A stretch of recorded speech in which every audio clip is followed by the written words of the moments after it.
जय जिनेन्द्र सभी को। नमो अरिहन्ताणं, नमो सिद्धाणं, नमो आयरियाणं, नमो वज्रायाणं, नमो लोये सव साहुणं।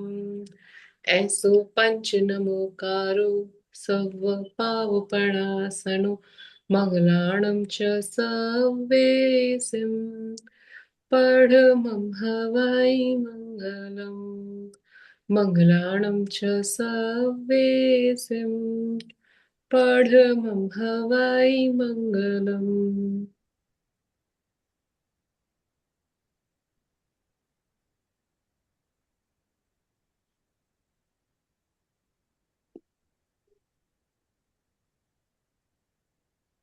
ये सब जाएगी। कैमरा चालू। जय जिनेन्द्र सभी को। जय जय जिनेन्द्र। जिनेन्द्र दीदी। जय जिनेन्द्र। सबसे पहले तो वो जिनका रिजल्ट ड्यू था, कर्नाटक वालों का, उन सबका रिजल्ट आ गया, तो आप सभी को बहुत बहुत बधाई। Thank you a, ma'am. अब आगे हम चलेंगे। आज पहले रिवीजन, हम पिछली बार हम डिस्कस कर रहे थे सहनन। सहनन तक हम पहुंचे थे। तो सबसे पहले तो सहनन नाम कर्म। सहनन नाम कर्म क्या आएगा कि जिस कर्म के उदय से जीव औदारिक शरीर के पुद्गलों को वज्र, ऋषभ, नाराज आदि सहनन के रूप में परिणत करे। यहां सिर्फ औदारिक इसलिए लिया गया क्योंकि जो सहनन है वो सिर्फ और सिर्फ औदारिक शरीर में ही पाया जाता है। बाकी वैक्रिय, आहारक आदि में सहनन नहीं पाया जाता है। अब सहनन की 6 कैटेगरीज होगी। सहनन का मतलब क्या है? सहनन का मतलब है दृढ़ता। क्या? कोई भी जो औदारिक शरीर के पुद्गल है उनका किसी निश्चित दृढ़ता के साथ में, निश्चित दृढ़ता के साथ में एकत्रित रहना सहनन है। सहनन की अब सब कैटेगरीज, कितने टाइप के सहनन है? तो 6 तरीके के है। सहनन है। पहला है हमारा वज्र, ऋषभ, नाराज सहनन। वज्र। वज्र का मतलब है कील। ऋषभ का मतलब है लपेटने का पट या वेस्टर्न पट। नाराज का मतलब है मरकट बंध। तो दो हड्डियों का दोनों ओर से इस तरीके से मरकट बंद हो, उसके ऊपर कोई लपेटने का पट्टा हो और उसको कील के द्वारा भेद कर जोड़ दिया जाए। इस तरीके की जो स्ट्रांगनेस होगी, ऐसी जो मजबूती होगी, उसको बोलेंगे हम वज्र, ऋषभ, नाराज सहनन। फिर अपना आएगा ऋषभ, नाराज सहनन। वज्र हट गया तो जो कील है वो हट गई, बाकी सेम रहेगा। फिर आएगा अपना नाराज सहनन। तो ऋषभ भी हट गया, तो जो ऊपर वेस्टर्न पट लपेटने का पट था वो भी हट गया, अब सिर्फ ये मरकट बंद रह गया। फिर हो गया हमारा अर्ध नाराज। अर्ध नाराज में एक साइड से तो रहेगा आपका मरकट बंद और एक साइड से रहेगा सिर्फ नॉर्मल। फिर नेक्स्ट आएगा हमारा, क्या आएगा नेक्स्ट? नाराज के बाद कीलिका। कीलिका। किलिका किलिका था। कीलिका, कीलिका के अंदर क्या रहेगा कि दोनों साइड से कील के द्वारा भेद कर जोड़ दिया जा रहा है, तो वो हो गया कीलिका। और लास्ट हो गया हमारा सेवार्थ।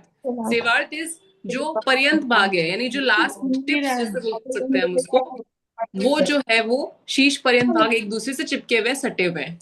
ये इस तरीके की मजबूती की कैटेगरीज है। अब इनके इस डिस्क्रिप्शन से हम ये ना समझे कि इन हड्डियों की संरचना ऐसी थी। हड्डियों की संरचना ऐसी नहीं थी, हड्डियों की मजबूती का लेवल जो है वो इसके थ्रू हमको पता चल रहा है। ठीक है। फिर था हमारा सहनन के बाद आएगा संस्थान। संस्थान यानी शरीर की आकृति। आकृति। तो संस्थान जो है वो क्या हो गया कि जिस कर्म के उद्देश्य से जीव शरीर के पुद्गलों को समचतुरस आदि संस्थान के रूप में परिणत करे, उसको संस्थान नामकर्म कहेंगे। अब जिस भी नामकर्म की डेफिनेशन होगी तो बस सेम रहेगी इसके अंदर, वो जिसका लेना होगा उसका नाम लेके चेंज कर देंगे। जैसे यहाँ पे हमने समचतुरस आदि किया है, तो समचतुरस होएगा तो सिर्फ समचतुरस आदि हट जाएगा। ऐसे करके नेक्स्ट जिनका जिनका हमको लेना रहेगा डेफिनेशन, उसका पार्ट हम लेते रहेंगे। अब संस्थान का मतलब था आकृति। सबसे पहले सम चतुरस संस्थान, जो सबसे सुपीरियर क्वालिटी का होता है, सबसे अच्छा होता है। सम यानी समान, चतुर यानी चार, अस्त्र यानी कोण। तो जो चारों कोणों से ऐसा कहा जाता है कि बराबर हो, तो सारे के सारे अवयव शरीर के जिसमें उत्तम हो, वो हो गया समचतुरस संस्थान। जैसे ये है, पूरा का पूरा अगर सुपीरियर क्वालिटी का है तो ये हो गया समचतुर संस्थान। ठीक है, फिर आ गया अपने पास में सेकंड वन इज निर्ग्रोथ निर्ग्रोथ परिमंडल। परिमंडल। उसमें क्या रहता है, ऊपर का अच्छा हो। निर्ग्रोथ का मतलब था बरगद का वृक्ष, वट वृक्ष। तो वो क्या होता है, ऊपर से एकदम हरा भरा रहता है। तो जिसमें ऊपर का पोर्शन अच्छा हो, ऊपर का शरीर, जिस शरीर में ऊपर के अवयव उत्तम हो, नीचे के हीन हो, वो हो गया निर्ग्रोथ परिमंडल। उसके बाद आएगा सादी, इसका जस्ट अपोजिट, जिसमें क्या रहेगा, नीचे के उत्तम रहेंगे और ऊपर के हीन रहेंगे, वो हो गया सादी संस्थान। उसके बाद में क्या आएगा हमारा, कुब्ज संस्थान। कुब्ज। कुब्ज के अंदर क्या रह गया, बीच का जो पोर्शन है वो उत्तम, ऊपर नीचे के हीन, वो हो गया कुब्ज। इसका अपोजिट आएगा वामन। और समचतुरस्र का अपोजिट रहेगा हुंड, जिसमें प्राय सभी अवयव खराब है। एट प्रेजेंट सैनन में सेवाड़ सैनन पाया जा रहा है और संस्थान के अंदर हुंड संस्थान पाया जा रहा है। ठीक है, ये हो गया हमारा क्विक रिवीजन। अब नेक्स्ट जो हमारा टॉपिक चल रहा था, घाती अघाती वाले में से किसी को कुछ कंफ्यूजन है? सबने आपने रीड किया? जी सर। कोई कंफ्यूजन घातीय प्रकृति या कुछ किसी भी चीज को लेके जो स्पष्टीकरण इसमें लिखा हुआ है, कोई तरीका का किसी की कोई क्वेरीज है? नहीं। नेक्स्ट हमने स्टार्ट किया था पुण्य व पाप प्रकृतियां। पीडीएफ आई थिंक आ गई थी पुण्य पाप की। हाँ सर। ठीक है, हाँ, पुण्य व पाप प्रकृतियां, ये हमने थोड़ा सा एक स्टार्ट किया था जस्ट। तो जय जिनेन्द्र, मैं जय जिनेन्द्र, हाँ जी, जय जी। मेरा रजिस्ट्रेशन नहीं हुआ था, लेकिन मैंने फाउंडेशन की एग्जाम दी थी। तो मुझे नेक्स्ट एग्जाम के लिए मुझे क्या करना पड़ेगा? आपने तो फिर बिना रजिस्ट्रेशन फाउंडेशन की एग्जाम कैसे दी? मैंने यहाँ पूछा था लोकल, तो उन्होंने कहा आप दे सकते हैं। तो फिर हो सकता है उसके आगे लिए भी आप दे सकते हैं, नहीं तो जो सीजीएसए का नंबर है आप वहां पे संपर्क कीजिए, तो आपको वो डिटेल्स दे देंगे वापस। री रजिस्ट्रेशन रहेगा जैसे भी रहेगा। कहाँ से संपर्क करना पड़ेगा? जिस नंबर से मैसेज आता है ना ग्रुप में।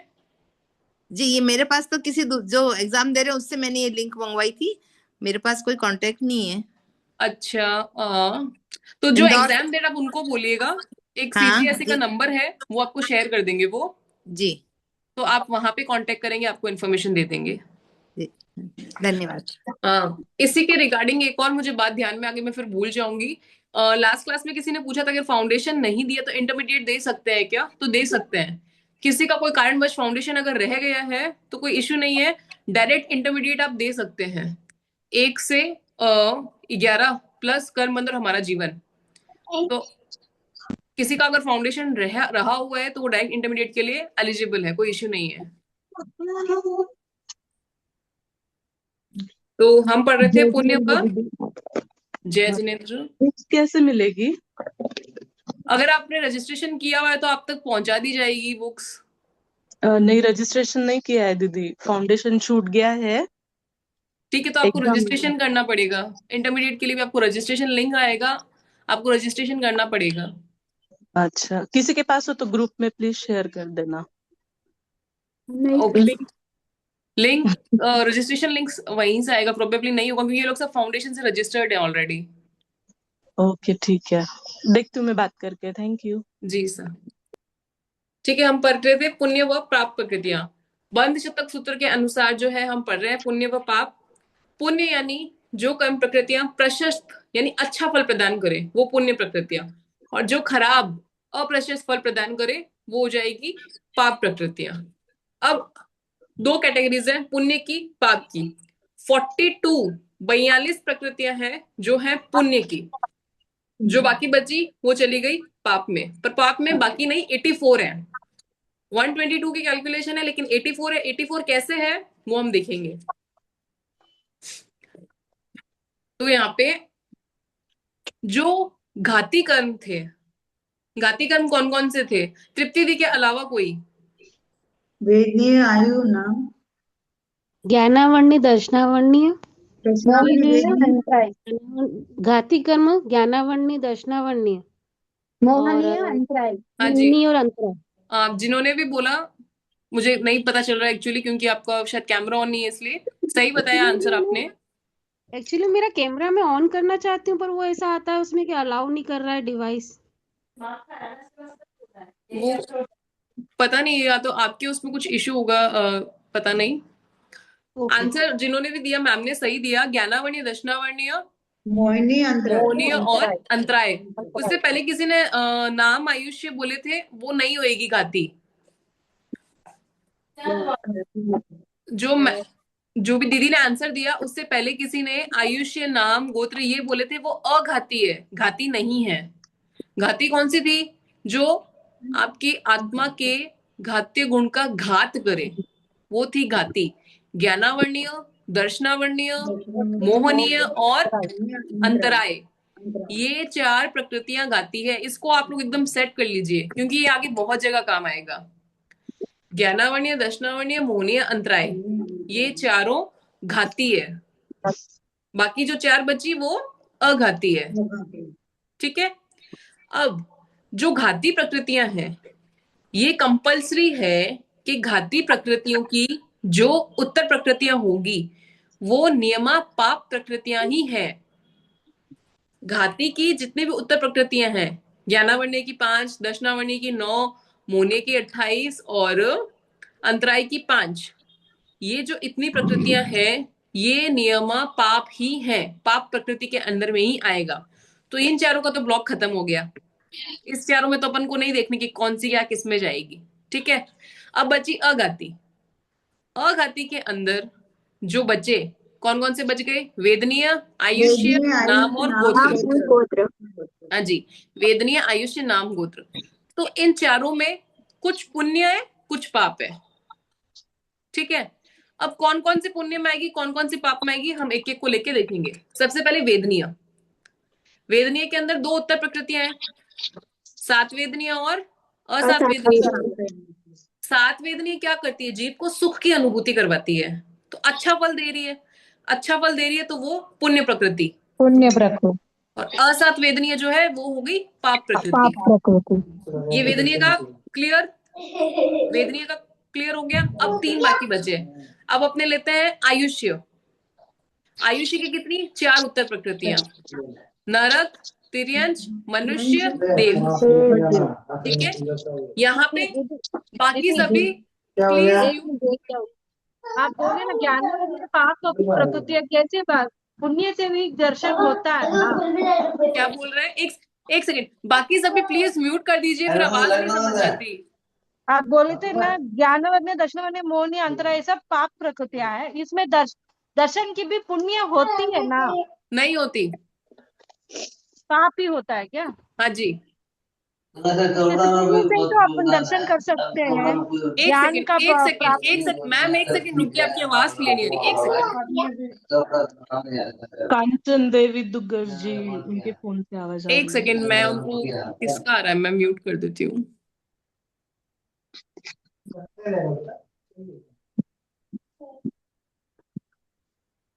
हाँ जी, अब बोलिए मैम। जो अपन जो पुण्य मांगते हैं तो ही तो अपन ज्ञान पढ़ सकते हैं। ऐसे तो ज्ञान अपन पढ़ नहीं सकते हैं। तो ज्ञानवर्ण्य में कोई पुण्य होगा कोई पाप होगा, ऐसे ही हो सकता है ना? नहीं, जो ज्ञानावरणीय है वो क्या है? कर्म ही हो गया ना, ज्ञान पर आवरण लगा रहा है। एक भी प्रकृति इसमें पुण्य का नहीं है।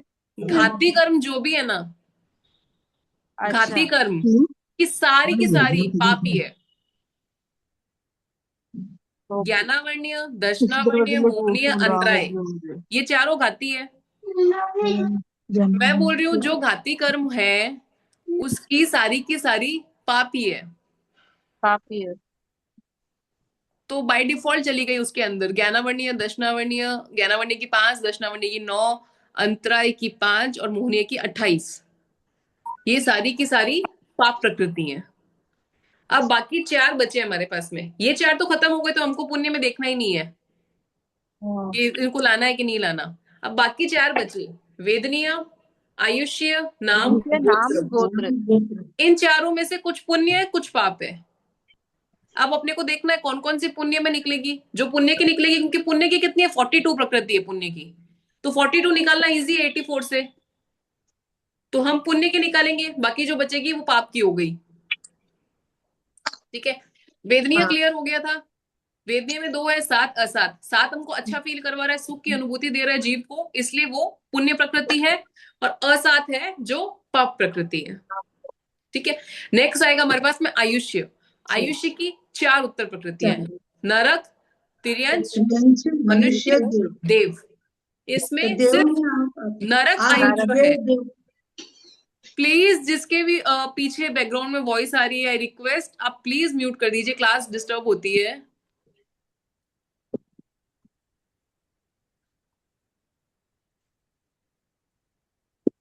फिर एक्चुअली क्या लिंक भी टूट जाता है बोलते बोलते, वो बार बार देखना पड़ता है कौन बोल रहा है, अच्छा उसको म्यूट करूं तो लिंक भी टूट जाता है। तो हम बात करते हैं आयुष्य की। तो आयुष्य के अंदर सिर्फ नरक आयु जो है वो पाप प्रकृति होगी। तिर्यंच आयु, मनुष्य आयु, देव आयु, ये तीनों की तीनों आयु पुण्य प्रकृति के अंदर आएगी।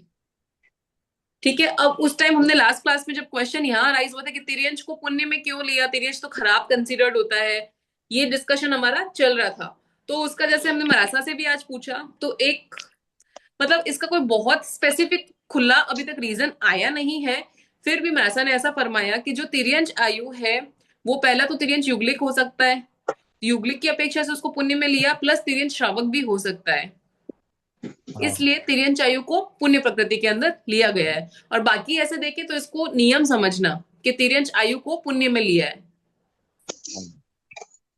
ठीक है, आयु हो गया। उसके बाद में पहले अपन देखेंगे गोत्र। गोत्र में कितने हैं? 2 सबपद, उच्च और नीच।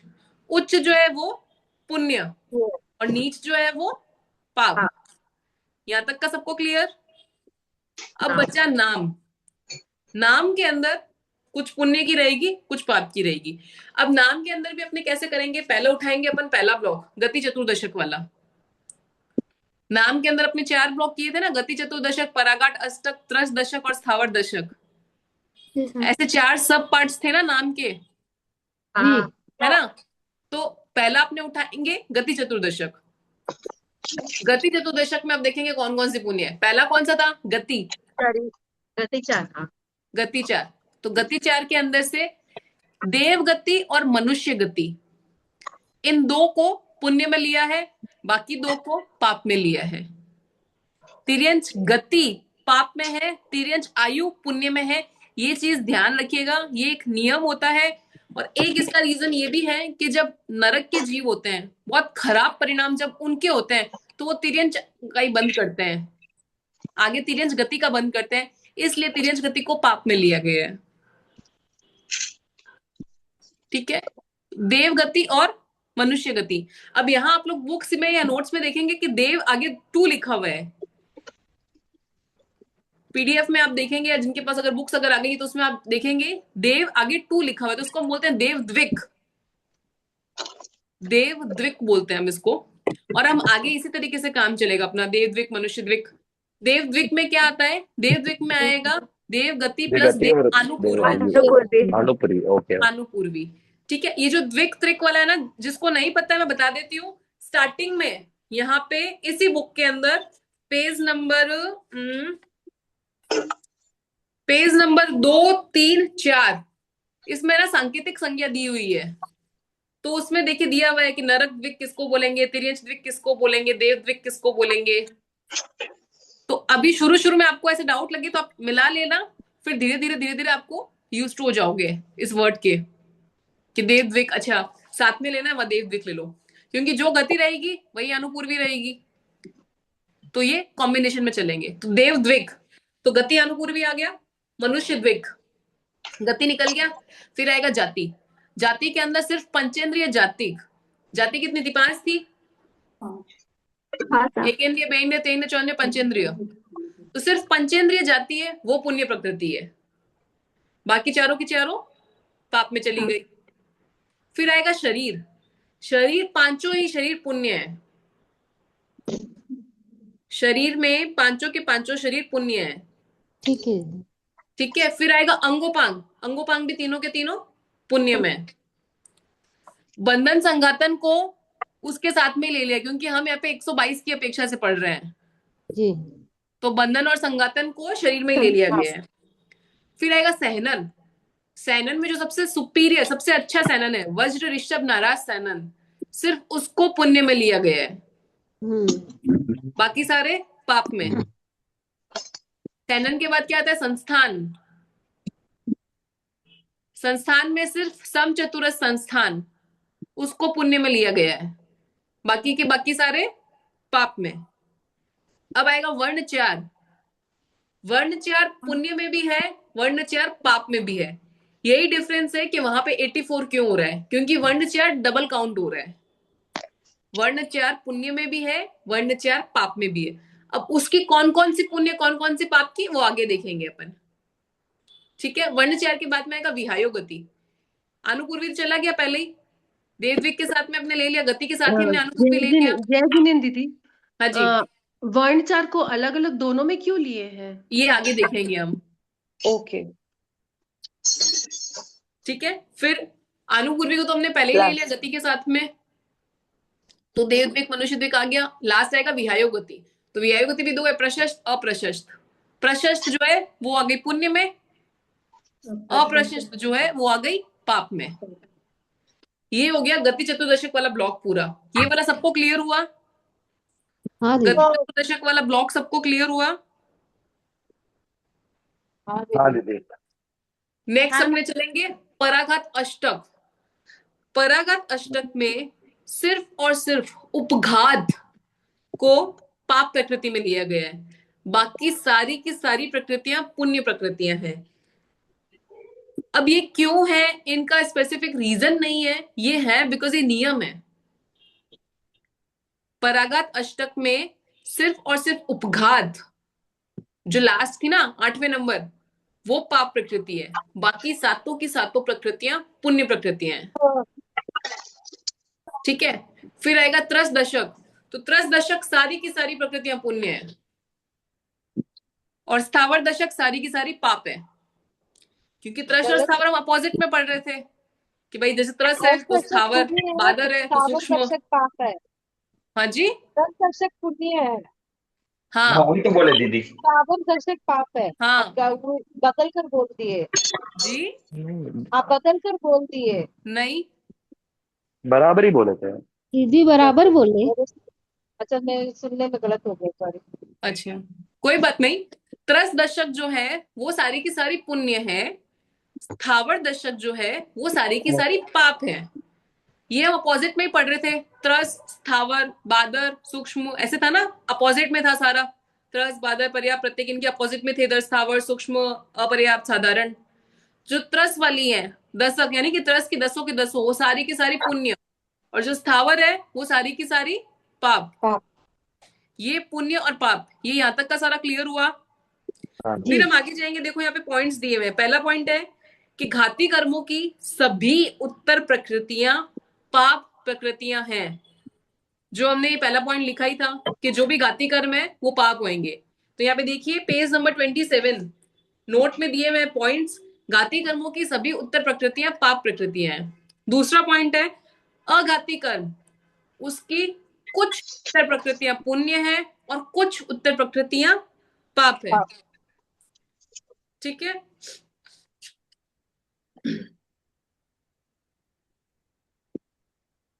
फिर नेक्स्ट हम चलेंगे जो वर्ण चार का पूछा था कि वो पुण्य और पाप दोनों में क्यों लिया गया है। अब वर्ण चार के अंदर टोटल कितनी प्रकृतियां आती है? 20। 20। सबसे पहले अपन बात करेंगे वर्ण की। ठीक है, वर्ण में कौन कौन से होते हैं? कृष्ण, नील, लोहित, काला नीला लाल पीला सफेद। हरिद्र शुक्ल। काला नीला नहीं चाहिए मुझे, कृष्ण नील लोहित हरिद्र शुक्ल, जो हमारी कृष्ण नील लोहित हरित और शुक्ल। कृष्ण नील लोहित हरिद्र शुक्ल, वो पहले का वैसे रटा हुआ था ना दीदी, सही एक्चुअल बात में है। वो। पर अब हम जब हम कर्म ग्रंथ पढ़ रहे हैं तो हम इसकी लैंग्वेज ही लेके चलेंगे। ठीक। कृष्ण नील लोहित हरिद्र शुक्ल, तो इसमें कृष्ण और नील ये दो प्रकृतियां जो है वो है पाप की। लोहित हरिद्र शुक्ल ये तीन जो प्रकृतियां हैं वो है पुण्य की। इसलिए इसको पाप में भी लिया है, पुण्य में भी लिया है। जो पूछा था ना कि वर्ण चार को दोनों में क्यों लिखा है, पुण्य में भी लिखा है हमने वर्ण चार और पाप में भी लिया है हमने वर्ण चार, क्योंकि इनकी खुद की भी तो इंडिविजुअल प्रकृति है ना। जैसे वर्ण के अंदर 5 है तो 5 में से कुछ पुण्य है कुछ पाप है, ऐसे ही गंध में भी होगा, रस में भी होगा, स्पर्श में भी होगा, सब में कुछ पुण्य भी है कुछ पाप में भी है, इसलिए इसको दोनों में लिया। इसीलिए जो टोटल का डिफरेंस आएगा 84 प्लस 42, जैसे हम 122 की अपेक्षा से कर रहे हैं तो यहाँ आप सोचेंगे ज्यादा क्यों आ रहा है 122 से, बिकॉज वर्ण चार हमने दोनों जगह पे लिया है, इसलिए यहाँ पे 122 से ज्यादा टोटलिंग आएगी। तो यहाँ पे आप कंफ्यूज मत होइएगा, ठीक है। तो वर्ण के अंदर हो गया हमारा कृष्ण नील जो है वो है पाप प्रकृति, लोहित हारिद्र शुक्ल ये हमारी पुण्य प्रकृति। फिर आएगा क्वेश्चन है किस, एक सेकेंड, ये प्लीज बैकग्राउंड में किसका आवाज आ रहा है?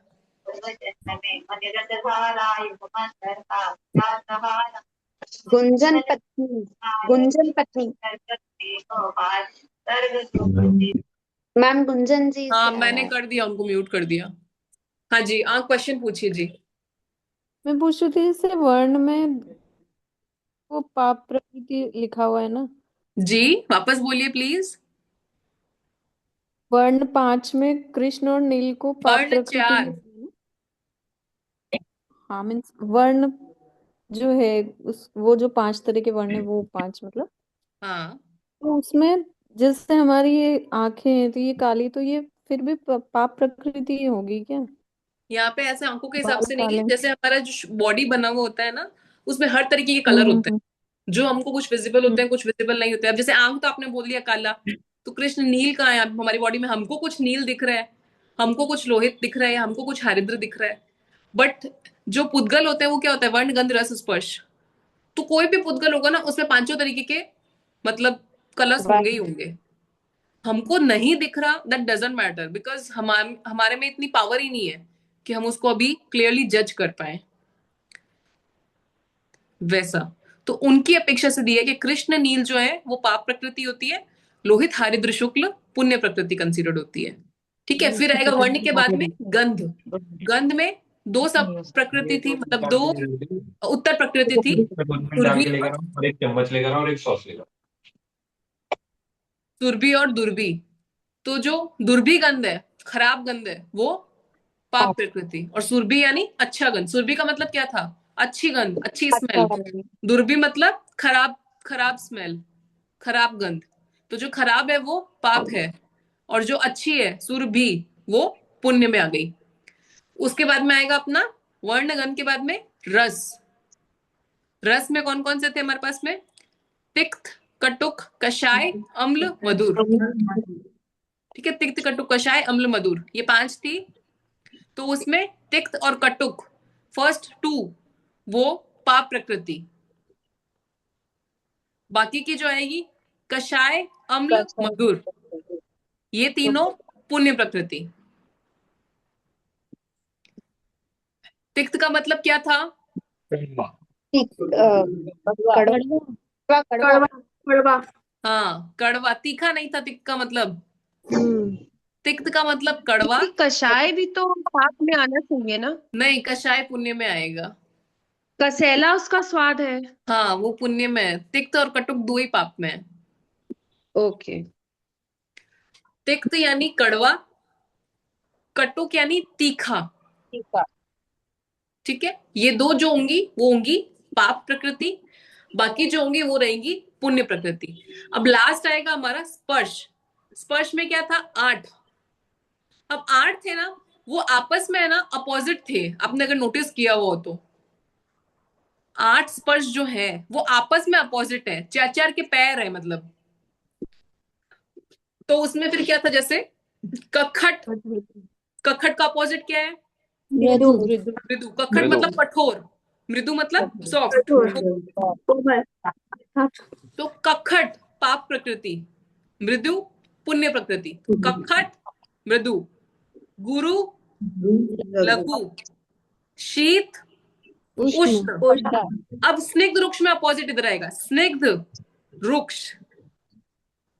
हाँ, रुक्ष पाप में आ जाएगा, स्निग्ध हाँ जी, पुण्य में। हाँ जी।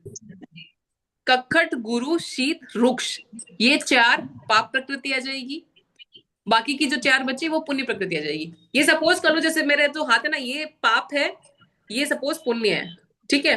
तो कखट मृदु, गुरु लघु, शीत उष्ण, स्निग्ध रुक्ष। दीदी हुस्न कैसे पुण्य और शीत कैसे पाप दीदी? भैया इसमें ना एक्चुअली ये जितने भी है पुण्य और पाप की प्रकृतियां, इसमें ना कोई भी ऐसे लॉजिक्स नहीं है कि ये क्यों है, ये सारे नियम ही अच्छा हैं, दीदी, मतलब अच्छा दीदी, ठीक कि है ये वाली प्रकृति इसमें है, मतलब ये नियम अच्छा है। दीदी, इनका ठीक है दीदी, स्पेसिफिक कोई रीजन अभी तक है नहीं। आज सुबह ही मैं मनासा से पूछी, मैंने कहा मनासा आज मेरी ठीक है, क्लास है तो आप ठीक है फरमाओ, दीदी, ये क्वेश्चंस अराइज होंगे। ठीक है दीदी, तो समझ में आ मनासा रहा यही बोले कि ये नियम ही है। समझ में आ रहा, ठीक है दीदी, ठीक। ठीक है, ये पुण्य जनरली पाप। हम क्या, मैं एक क्वेश्चन क्यों पूछ रहा था दीदी, जनरली हम ठंडा को लाइक करते हैं, गर्म तो हमें इतना लाइक, मतलब गर्मी को हम लाइक नहीं करते, ठंडे को लाइक करते हैं, ऐसे ये ऑपोजिट है ना, गर्म को हम पुण्य में बोल रहे हो और पर ठंडे ऐसे को अगर हम पाप देखें में। ना भैया, तो बॉडी है ना ठंडी कभी भी सही नहीं होती। बॉडी हाँ ठंडी है ठंडी तो है क्या तो हो गया, हाँ तो अजीब हो गया, मौसम पूरा अजीब हो हो गया, गया। मतलब अजीब हो पर गया, गर्माश है बराबर। तो उसमें जान है। हाँ बराबर, ऐसे तो एनर्जी मतलब बराबर है। हर पहलू के मतलब, अब जैसे दो सर्दी है साइड तो है। सर्दी में गर्म ही अच्छा लगता है। हाँ हाँ हाँ हाँ, तो दो रोटी भी साइड गर्म ही बराबर जाती है। किसी ने कहा था कि रोटी के साथ भी कंसर्न है, रोटी जैसे गुरु लघु ऐसे, और शीत अच्छी नहीं लगती ठंडी रोटी, तो बराबर गर्म अच्छी लगती है। बराबर, ठीक है, इसमें वही मैं बोल रही हूँ, सबका अपना अपना परसेप्शन भी हो साइड सकता है, है। बराबर बराबर, नहीं कुछ बोल सकते, तो पर्टिकुलर ठीक है, ऐसा कुछ है ना, लॉजिक एट प्रेजेंट निकला नहीं है। ठीक है तो दीदी, मतलब चारित्र आत्मा यही फरमाए कि नियम है, तो मैं भी आगे यही चीज बोलूंगी। मैं खुद भी मन से नहीं ठीक, बोलना चाहूंगी, गलत होता ठीक है कि दीदी, ठीक ऐसा। है दीदी, ठीक है। मैं तो मेरे याद रखने के लिए सोच रही हूँ कि हाँ रोटी तो गर्म ही भाती है, वो रोज से होती ठंडा, तो हम कभी कभी पीते हैं। लॉजिक्स कुछ भी याद करने के लिए अपने बना सकते हैं। जैसे अब हमने याद किया तो हमने तो यही किया कि भाई इससे अपोजिट है, तो सारे के ये वाला फर्स्ट वाला जो है पाप से जाता, ककट मृदु गुरु लघु शीत उष्ण स्निग्ध रुक्ष, तो वैसा आप अपने हिसाब से कुछ भी लॉजिक बिठा के मतलब याद कर सकते हैं, ऐसा कुछ वो नहीं है। ठीक है, अब लास्ट इसमें है कि ये जो पुण्य और पाप ये डिवाइड कर रहे हैं हम प्रकृतियों को, वो किस बेसिस पे बोल रहे हैं कि क्या ऐसा होता है जब पुण्य का बंद होता है और क्या ऐसा होता है तब पाप का बंद होता है। तो इसके अंदर ऐसा है कि कोई भी प्रकृति है उसको हम जब बांध रहे हैं उस टाइम हमारे परिणाम या हमारे जो भाव है वो बहुत अच्छे हैं, शुभ लक्ष्य है, शुभ भाव है, तो उस टाइम हमेशा पुण्य प्रकृतियों का बंद होगा। जिन प्रकृतियों का उत्कृष्ट अनुभाव बंध जीव विशुद्ध लक्ष्यजन्य अध्यवसाय यानी कि शुभ लक्ष्य से युक्त आत्मिक परिणाम में करता है, वे पुण्य प्रकृतियां हैं। यानी जो भी प्रकृतियां हम अच्छे भाव में बांध रहे हैं, जब हमारे भाव बहुत अच्छे हैं, शुद्ध भाव है, उस टाइम जो प्रकृतियां बंध रही होगी वो हमेशा पुण्य प्रकृतियां बंधेंगी। और जब अपोजिट हमारे भाव एकदम खराब है, गुस्से में है, एकदम खराब लक्ष्य में है, हम लोग संक्लिष्ट परिणामों में है, तो उस टाइम जो है वो पाप प्रकृतियां बंधेगी। ठीक है, ये पॉइंट क्लियर हुआ कि जो भी एक बार फिर से बताओ ना इसको। अब हमने ये बोला है कि पुण्य और पाप प्रकृति है ना, इनमें विभाजन का क्या कारण है, मतलब कब पुण्य बंध रहा होगा और कब पाप बंध रहा होगा। तो जब हमारे मन के भाव, हमारे अध्यवसाय अच्छे हैं, हमारे भाव अच्छे हैं, शुद्ध भाव है, तो उस टाइम आपकी पुण्य प्रकृतियां बंधेगी। और जब आपके भाव खराब है, गुस्से वाले हैं, कोई भी कषाय वाला है, क्रोध मान माया लोभ, और एकदम मतलब संक्लिष्ट परिणाम है, खराब परिणाम है, तो उस टाइम आपने पाप प्रकृतियां बंधेंगी। ठीक है दीदी, आगे मतलब शुभ अध्यवसाय और अशुभ अध्यवसाय के हाँ ऊपर जी, ही गेम है पूरा अपना। हाँ हाँ, ठीक है, शुभ अध्यवसाय होंगे तो पुण्य प्रकृतियां, और खराब अशुभ होंगे अध्यवसाय तो पाप प्रकृतियां। वैसे लेशिया का समझ लेने का कि शुभ लेशिया हाँ, है शुभ है तो तो पुण्य अच्छी, है, अशुभ है तो पाप है। और हाँ शुभ अगर भाव है, शुभ अध्यवसाय है तो मतलब अच्छी लेशिया में उस टाइम हम, और खराब भाव है, खराब है तो मतलब लेशिया, तो क्या मतलब होता है, लेशिया का मतलब तो यही है भाव। के भाव, मन के परिणाम। तो जब अच्छे हैं, अच्छी लेशिया में अच्छे भाव है, तो पुण्य प्रकृति का बंद होगा, खराब है तो खराब प्रकृति का बंद होगा। इसीलिए हमको हमेशा अच्छे भाव में रहना चाहिए, ताकि हमारे पुण्य प्रकृतियों का ही बंद हो, पाप का हो ही ना। कोशिश। हाँ बिल्कुल। ठीक है, तो ये पुण्य पाप कंप्लीट हुआ। हाँ जी, मैं कुछ पूछना चाह रही थी। हाँ जी प्लीज। हाँ, मैंने आपको पहले पूछा था रजिस्ट्रेशन के लिए, तो मुझे आप वो लिखवा दीजिए, कहाँ फोन करना है, क्या बताया था आपने। एक सेकेंड, किसी के पास में अगर सीजीएसई का नंबर है तो प्लीज शेयर करेंगे मेरे पास भी। हाँ मैं बोलता हूँ दीदी, हाँ जी, मैं मैसेज कर देता हूँ या मैं बोलूँ, क्या नोट करेंगे? बोल दीजिए अब नंबर, मैं लिख लेती हूँ। एक सेकंड। एक सेकंड।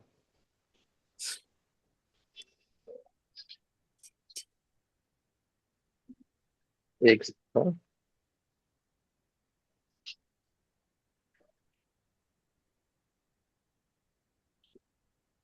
सेकंड। ये बुक में पीछे है वही नंबर है क्या? ये हेल्पलाइन 0151 जो लिखा हुआ वही तो है, शायद बीकानेर का देना है ना अपने को। हाँ वही है सर। हाँ 74250, जी जी, फिर से। हाँ, सेवन एक फोर दे दिया 74250 250 double six double eight. Six eight five eight 66858। Five eight हाँ जी। मैं वापस बोलता हूँ, सेवन हाँ जी, फोर टू फाइव जीरो हाँ जी। 66858। हाँ, कुछ कोड नंबर भी लगेगा पहले कि नहीं साहब, मोबाइल नंबर ही? नहीं नहीं, मोबाइल खाली ही? ये मोबाइल। मोबाइल नंबर है, खाली डायरेक्टली कॉल कर सकते तो किस समय बात करें? दिन में ही करें ना? हाँ, हैं, दिन में। क्या नाम कुछ है? नाम कुछ है उनका, बता सकते हैं? नहीं सीजीएससी बस। सीजीएसटी। क्या? CG? CJ CGST. TGT? Centre for Jain studies.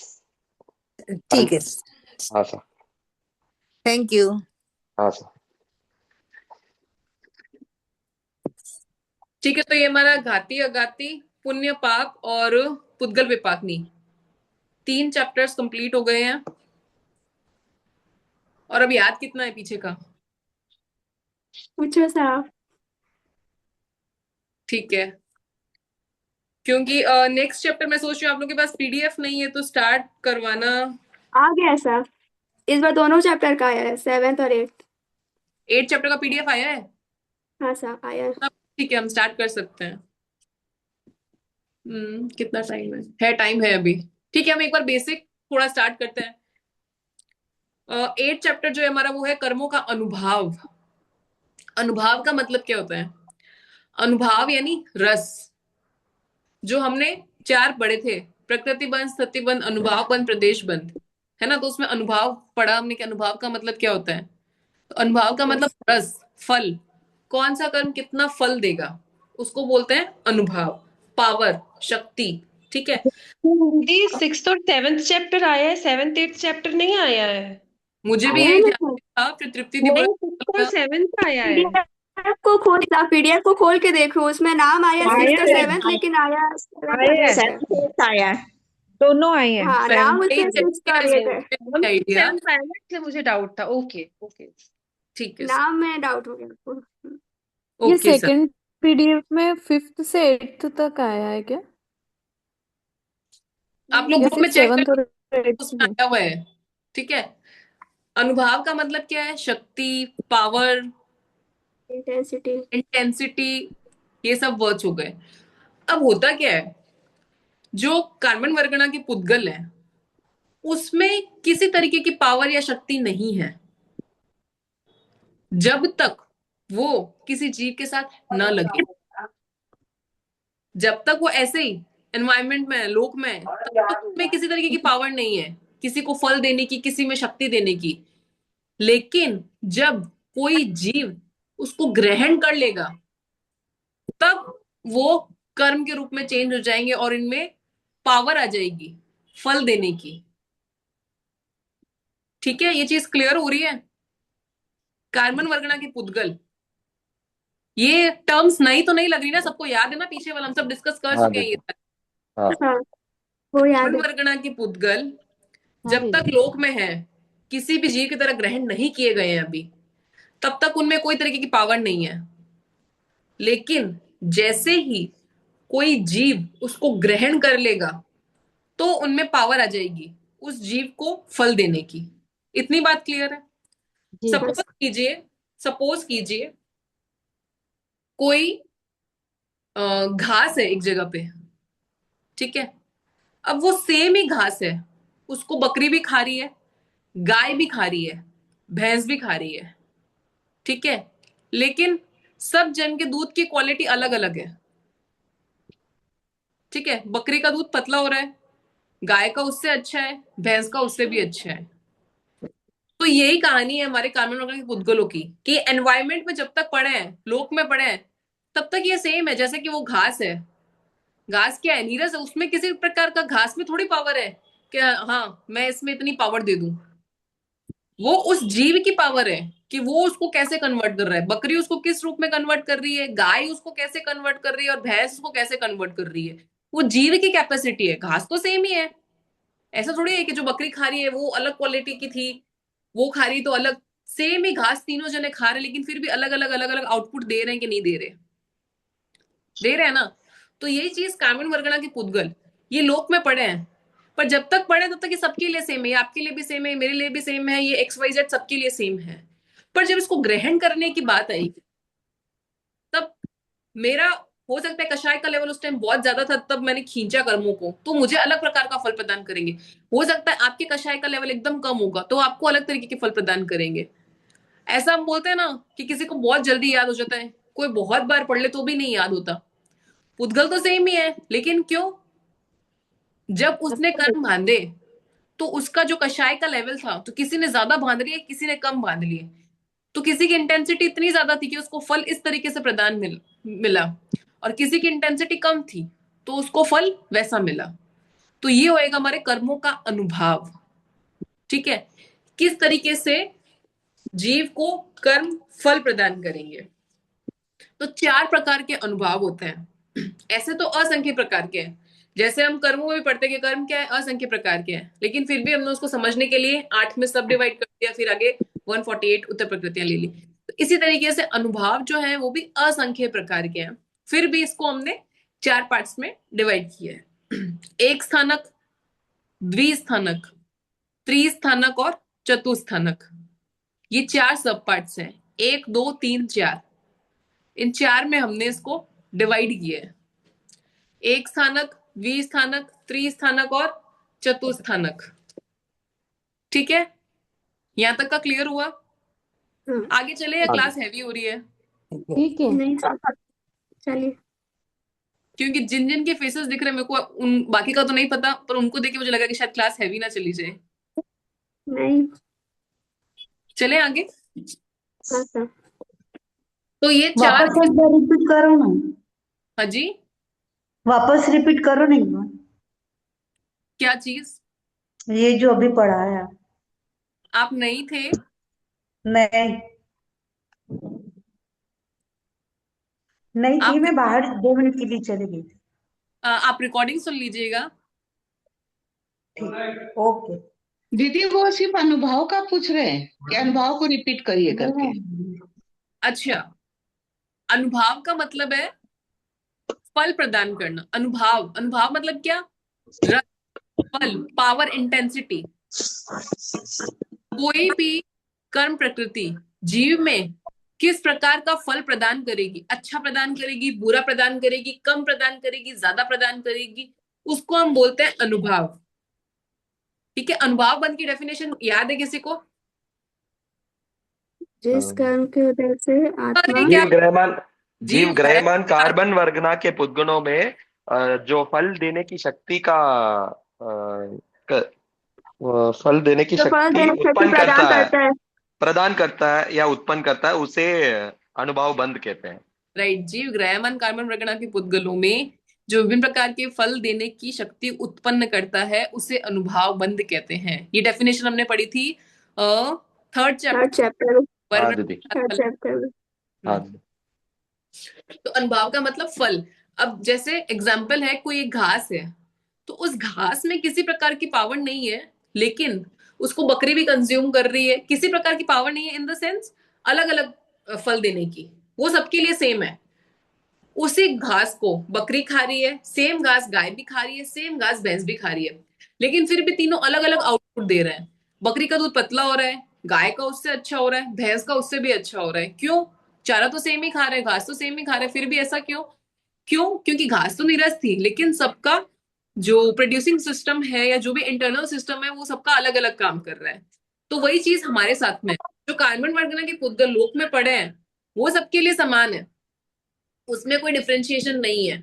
लेकिन जब जीव अपने कषायों के कारण से उसको ग्रहण कर लेता है तो उनमें शक्ति उत्पन्न करने की कैपेसिटी होती है कि किसको कम शक्ति देगा, किसको कम फल प्रदान करेगा, ज्यादा फल प्रदान करेगा, अच्छा फल प्रदान करेगा। बुरा फल प्रदान करेगा, वो डिपेंड करता है जीव के कषायों पर कि उसने किस स्थिति में उन कर्मों को बांधा था। अनुभाव जो है ऐसे तो असंख्य प्रकार के होते हैं, पर फिर भी हमने इसको 4 पार्ट्स में डिवाइड किया है। एक स्थानक, द्विस्थानक, त्रिस्थानक और चतुस्थानक।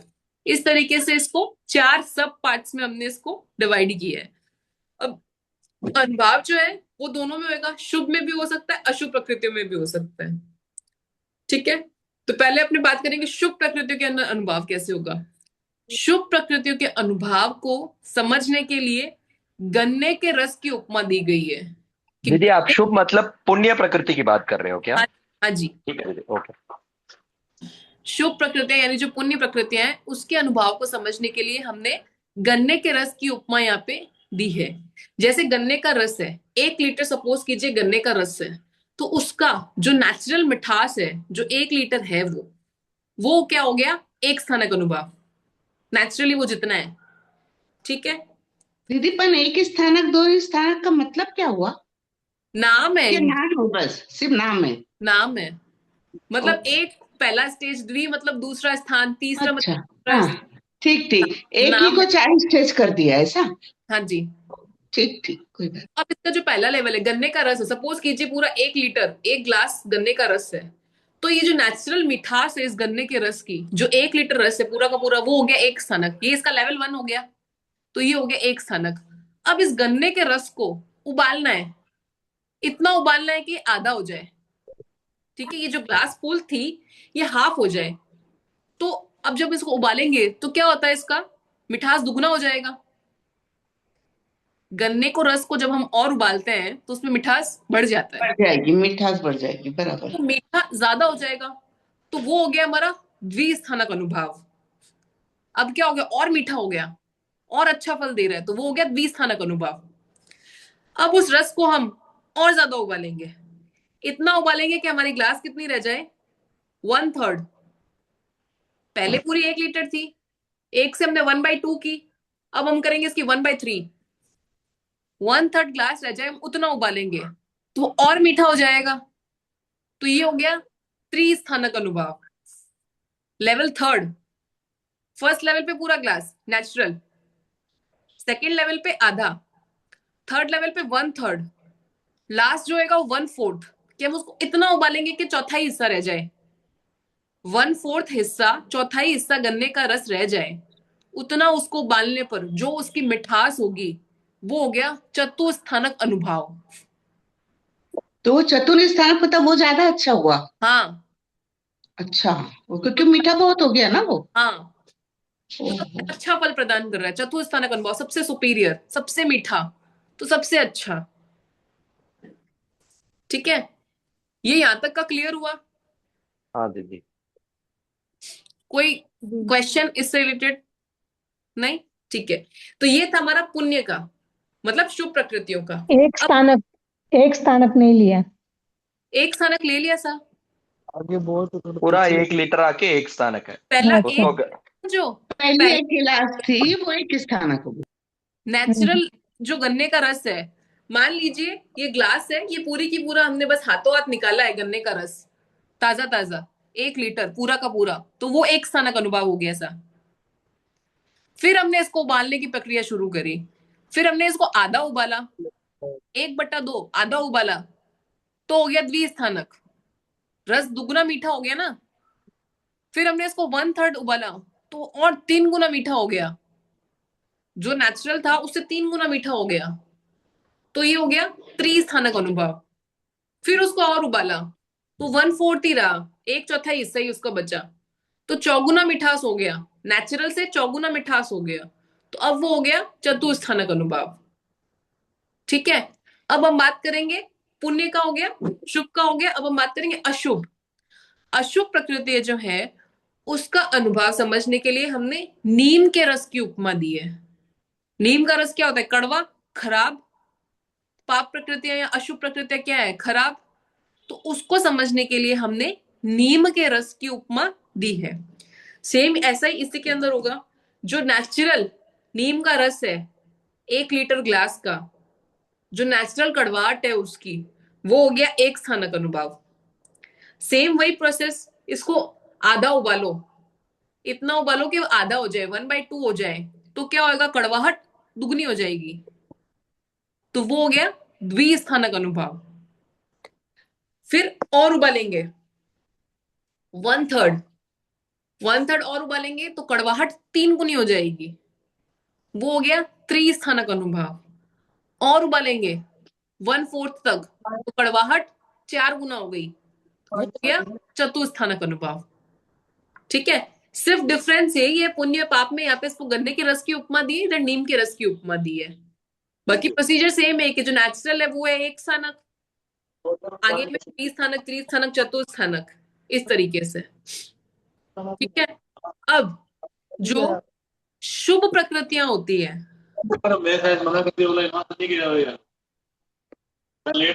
संभूगत वाला की ही नहीं बात गौतम जी संचय थी। हाँ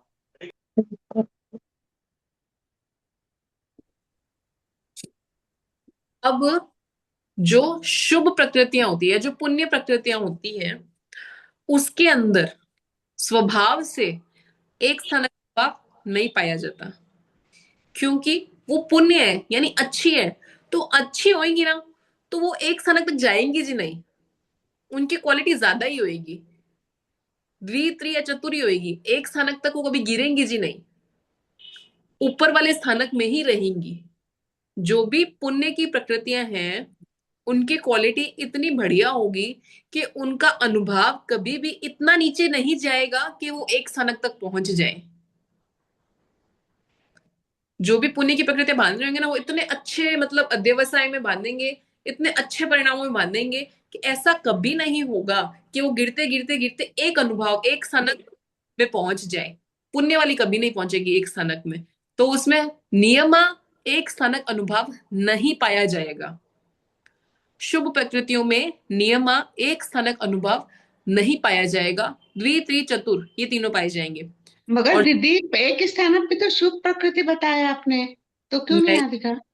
हमने वो तो समझने के लिए कि भाई एक स्थानक कितना होता है, वो सिर्फ समझने के लिए कि अच्छा गन्ने के रस की उपमा दी है तो अगर नेचुरल है तो वो एक स्थानक है, वो समझने के लिए दिया, लेकिन उनमें एक स्थानक अनुभव पाया नहीं जाता है। मतलब ऐसा होगा कि जीव के परिणाम जब शुभ होंगे ना तो वो एकदम अच्छे वाले शुभ होंगे, कभी ऐसे नहीं होंगे कि शुभ है तो मतलब वो लोअर लोअर लोअर वाले हैं, तो वो गिरेंगे नहीं, गिरेंगे तो गिरते गिरते गिरते इतने कभी नहीं गिरेंगे कि वो एक स्थानक में चले जाए, तो वो हमेशा अच्छे ही रहेंगे। तो द्वि त्रि चतुर ये तीनों ही पाए जाएंगे शुभ में, अशुभ में सारे पाए जाएंगे, अशुभ के अंदर सारे पाए जाएंगे। शुभ में जब भाव अच्छे होंगे तो कभी भी ऐसे नहीं होगा कि हाँ अच्छे में मतलब इतने कम अच्छे चले जाए कि वो गिरते गिरते एक स्थानक में चले जाए, एक स्थानक में कभी नहीं जाएंगे, अच्छे ही होंगे, तो द्वि त्रि या चतुर्स्थानक में ही पाए जाएंगे। ठीक है, यहां तक का क्लियर हुआ? वो नियम लास्ट है दो मतलब, स्थानों तक जा सकते हैं। क्या बोल रहे हैं दीदी? नियम है वो। लास्ट, हाँ पर लास्ट द्वि स्थान तक जा सकते हैं ना हाँ, पुण्य प्रकृति के शुभ में। शुभ में। ठीक है, आज हम यहीं तक रखेंगे, एक बार आप लोग यहाँ तक का रीड करके आइएगा, परसों की क्लास में कोई क्वेरीज होगी तो पूछेगा, फिर उसके हम आगे का करेंगे। अब आगे बहुत ज्यादा नहीं है, ये छोटे छोटे चैप्टर्स हैं। कड़वा नीम का भी बता दीजिए ना, हाँ जी, एक कड़वा नीम वाला भी बता दीजिए ना फिर। उसमें चारों पाए जाएंगे, चारों बोल रहे हैं। उसमें अशुभ चारों पाए चारों जाएंगे। पाए जाएंगे। अशुभ में सारी पॉसिबिलिटीज, तो इतने खराब भी हो सकते हैं कि वो चौथे तक पहुंचे, और कम खराब है तो वो एक में ही रहेगा। अशुभ में चारों चीज हो सकती है, शुभ में नहीं होगी, शुभ में एक नहीं पाए जाएंगे, शुभ में अच्छे वाले ही पाए जाएंगे, ठीक। पे चारों पाए जाएंगे। ठीक है, तो आप लोग यहां तक का पेज नंबर 32 यहां तक का आप लोग एक बार रीड करके आइएगा, अनुभाव वाला चैप्टर। आगे अब विशेष है नहीं इसमें कुछ, पर फिर भी नेक्स्ट क्लास में लेंगे। अब जो चैप्टर्स है ना सिर्फ 2-2 पेज के ही हैं, बहुत छोटे छोटे से ही हैं, आगे वाले कोई ऐसे बहुत लंबे चौड़े नहीं है। तो आज की क्लास में अभी तक का कोई डाउट है तो आप लोग पूछ लीजिए। आज अपने किया था पुण्य पाप प्रकृतियां और अनुभाव, इसमें किसी को भी कुछ भी डाउट हो?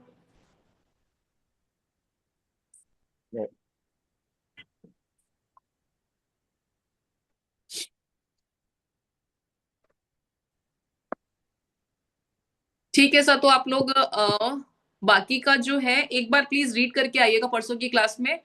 कोई क्वेश्चंस अगर हो तो बताइएगा, नहीं तो फिर जैसा भी रहेगा आगे का। और हाँ, ये बुक जिस स्पीड से हम चल रहे हैं आई होप कि जल्दी पूरी हो जाएगी। उसके बाद में मैं मोस्टली ओरल एग्जाम्स लेने का भाव रखती हूँ, तो प्लीज बराबर में पीछे का याद करते रहिएगा। थोड़ा थोड़ा ही लेंगे, जैसे पहले हम करते थे। फर्स्ट 4 जब हमने पढ़े थे 10 मिनट्स का हम क्विज रखते थे, क्वेश्चन आंसर रखते थे, वैसे ही रखेंगे। लेकिन उसके लिए जरूरी है आप लोग साथ साथ में थोड़ा थोड़ा याद भी करते रहिए, वरना ऐसा होगा कि पढ़ तो पूरा लिया, याद कुछ भी नहीं है, अब बिना याद किए नहीं चलेगा। तो साथ साथ में प्लीज आप लोग याद भी करते रहिएगा। पढ़ाते समय मुझसे हुई अविनाशात्मा के लिए आप सभी से बारंबार क्षमा याचना करती हूँ। मिच्छामि दुक्कडम। जय जिनेन्द्र। जय जिनेन्द्र। जय जिनेन्द्र। जय जिनेन्द्र दीदी। जय जिनेन्द्र।